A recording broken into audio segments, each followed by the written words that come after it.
it's too much. We're getting bombarded with everything. There's a lot riding on this one. Our freedom, our safety, the safety of our families and our grandchildren. I'm excited to see the page turn and for democracy to win. And I'm nervous that something might go wrong. Tonight, just hours till Election Day, Vice President Harris closing out her campaign in the pivotal battleground of Pennsylvania. 5 separate stops beginning in President Biden's hometown, Scranton. I'm telling you guys, we're good. We're good. Later dropping by a Puerto Rican restaurant in Reading with Alexandria Ocasio-Cortez. Harris finishing up her frenetic final day with rallies in Pittsburgh and Philadelphia, joined by celebrities like Katy Perry, Ricky Martin, and Lady Gaga. It comes as the last NBC News poll before Election Day shows what remains a razor-tight race. With third-party candidates included, former President Trump leads Harris by 1 point within the margin of error. Harris is hoping to capitalize on her strengths, in our poll leading Trump by 20 points on abortion rights and maintaining a 16-point advantage among women. It is a fight for freedom, like the fundamental freedom of a woman to make decisions about her own body. The Harris campaign tonight touting its Get Out the Vote efforts. This weekend, 90,000 volunteers knocking on 3 million doors in the battleground states alone. Let's get out the vote. Let's get out the vote. Let's get out the vote. Let's win. Among the challenges the vice president faces, 2/3 of Americans think the country is on the wrong path. And our poll shows Trump has opened up an 18-point lead among men. Harris's clearest path to victory is sweep of the 3 blue wall states that President Biden carried 4 years ago. The Harris campaign tonight is projecting confidence, saying late deciders are breaking for the VP, noting a well-respected poll in Iowa where Trump won decisively in 2016 and 2020 shows Harris may be outperforming him, though within the margin of error. Republicans call it an outlier. Over the weekend, Harris making a surprise appearance on S.R.L. What do we always say? Keep Kamala and carry on. And voting by mail. I did mine. I'm going to put it in the mail. One notable shift in these closing hours, after taking on Trump for weeks, slamming him as a fascist and a tyrant, Harris is now not mentioning him by name. Today, calling him the other guy. This whole era of this other guy, what it's done with all that talk that's been about trying to have us point fingers at each other. And tonight, former President Trump on his final battleground blitz of his last presidential campaign. From Pennsylvania, which both campaigns see as the pivotal tipping point state. Kamala broke it, and I will fix it, and fast. To North Carolina, a state he won twice that's now a battleground. I'd like to begin by asking a very simple question. Are you better off now than you were 4 years ago? Hammering home his message that he'll bring change at the border and on the economy.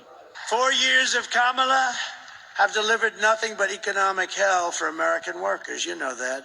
Her inflation disaster has made life unaffordable. Trump's path back to the White House likely depends on holding North Carolina and winning at least one of the Democrats' so-called blue wall states, plus flipping Georgia, which President Biden won by fewer than 12,000 votes in 2020.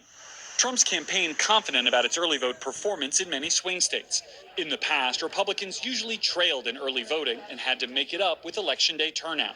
We have record-setting early voting numbers that nobody's ever seen before. Can you believe that? Trump's team parsing early vote numbers in the battlegrounds, which they say shows rural turnout up and urban numbers down, and Harris underperforming Biden with key demographics, projecting confidence in their strategy of trying to turn out young men who rarely vote, like Scott Netherling, who didn't vote in 2020, but backs Trump now. I just see like Kamala and Tim Walz talking. I just feel like it's all just fake, and they've been in office, so I just like what's going to change if we vote them back in. But Trump also making headlines for off-message comments. After surviving an assassination attempt in July, he now has bulletproof glass on stage. Sunday saying anyone who might want to shoot him would have to fire through the reporters covering him. And I have this piece of glass here, but all we have really over here is the fake news, right? And to get me, somebody would have to shoot through the fake news. And I don't mind that so much, because His campaign saying his comment had, quote, nothing to do with the media being harmed, and that Trump was, quote, actually looking out for their welfare. And we are ready for a president who knows the true measure of a leader is not based on who you beat down, it is based on who you lift up. And instead of stewing over an enemy's list, I will spend every day working on my to-do list, full of priorities to improve your life, because ours is not a fight against something, it is a fight for something. It is a fight for the future, and it is a fight for freedom. Like the fundamental freedom of a woman to make decisions about her own body and not have her government tell her what to do. And when Congress passes a bill to restore reproductive freedom nationwide, as President of the United States, I will proudly sign it into law. Proudly. Proudly. So, America, I am asking for your vote. I am asking for your vote. And here is my pledge to you. As president, I pledge to seek common ground and common sense solutions to the challenges you face. I am not looking to score political points. I am looking to make progress. I pledge to listen to those who will be impacted by the decisions I make. And we are not going back.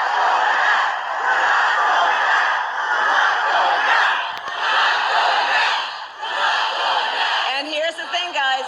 We are fighting for a democracy. We are fighting for a democracy. And in a democracy, true leadership understands that the leader listens to the experts and listens to people who disagree with them. I will listen to people who disagree with me because I do not believe that people who disagree with me are the enemy. In fact, I will give them a seat at the table. That is what real leaders do. That is what strong leaders do. And I pledge to always put country above party and self, and to be a president for all Americans.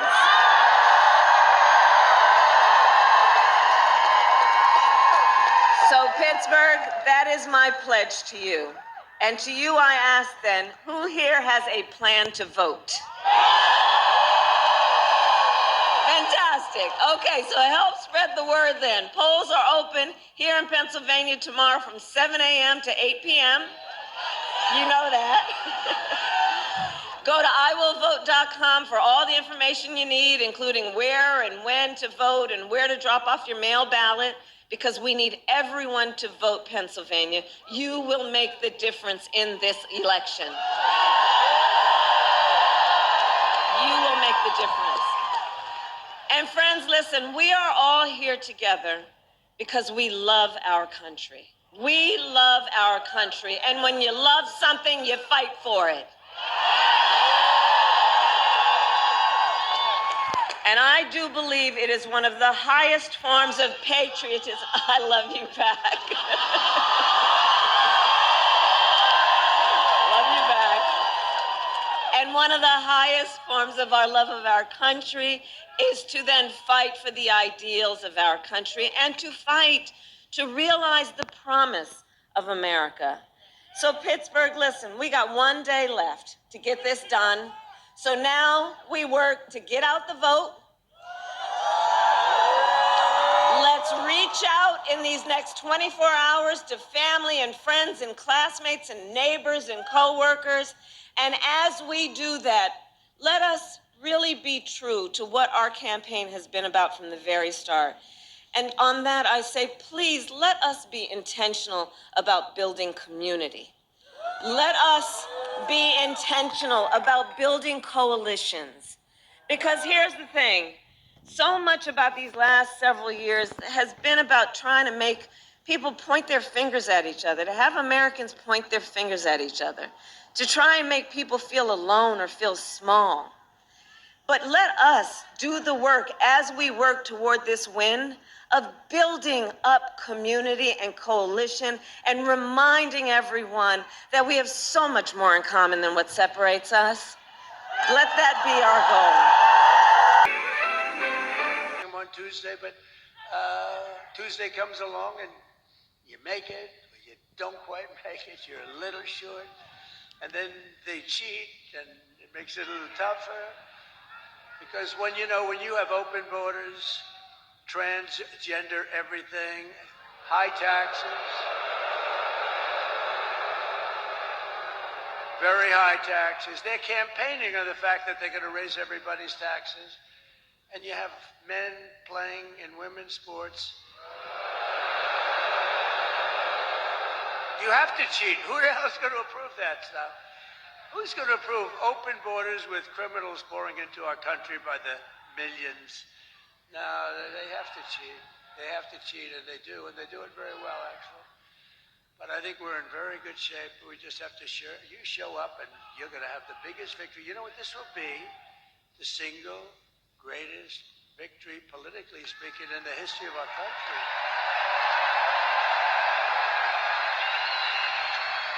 And when we win the election, only one day from now, do you know how that sounds? I started off saying, and when we win the election 4 years from now, that was terrible. That was so depressing. When we win the election 4 years from now. And I said 3 years and 2 years and 1 year. Then I said 6 months, and I said, ooh, that's starting to get a little close. And then I said 5, 4, 3, 2, 1 month. And then about 3 weeks ago, when we win the election in 21 days, it just seemed very far away. And now I say when we win the election tomorrow, can you believe it?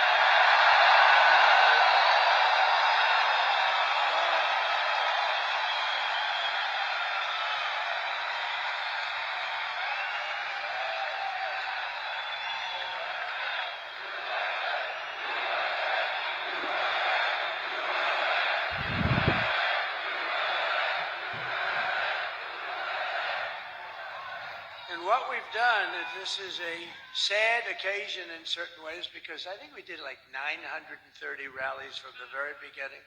That's a lot of rallies, and remember, if you make one slip up, and I'm a person, as you probably noticed, I have this beautiful speech. I haven't really even gotten to it yet. One of these moments, I'll start giving you some beautiful things to listen to, and honestly, some terrible things to listen to. Terrible. What's happened, what they've done to our country is horrible. Horrible. And by the way, don't you like a president that doesn't need to use a teleprompter? Isn't there something refreshing?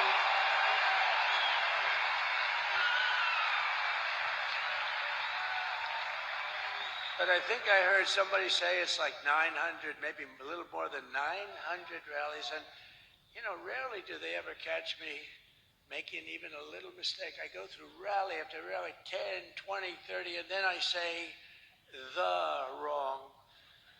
They say, he's cognitively impaired. No, we're not. I'll let you know when that time happens. It could happen, but hopefully it's not going to be for a long time. He pronounced a word, he slurred the word, and I hate to go back, A lot of guys, they'll be talking and they'll make a mistake.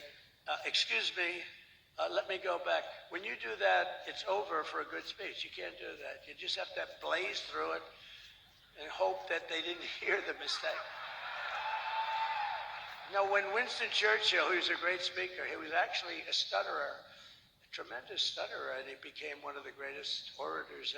But when Winston Churchill made a mistake, he didn't go, excuse me, and go back. He just blazed through it.